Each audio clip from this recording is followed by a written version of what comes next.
Владиката што играл дама. Чита Александар Станојков. Еден владика бил многу мераклија дама со 16 камења да играт.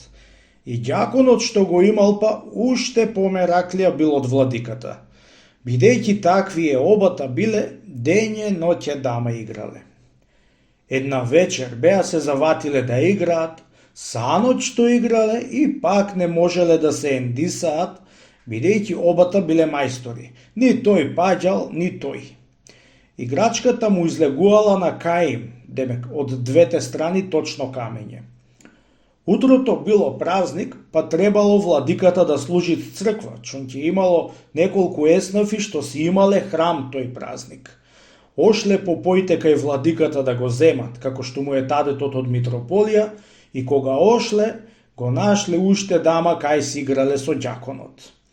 Од кој видел попоите владиката, беше ја оставил дамата како што била недоиграна.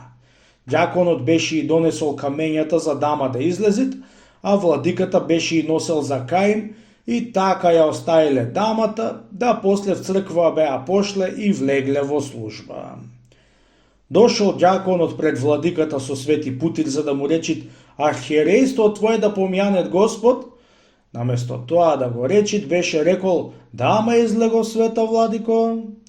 Бидејќи и двата залисани во дамата, кога чулот ѓаконот тој збор владиката, веднаш беше му се вдал: камен земи бре ѓаконе и не времи многу, дамата нека умри. Кога беа и чуле народот на света врата владиката и ѓаконот дама играат, едни шега се биле, а друзи се смеале. Тога дури беа се сетиле оти в црква дама беа играле и беа се устрамиле ѓаконот и владиката.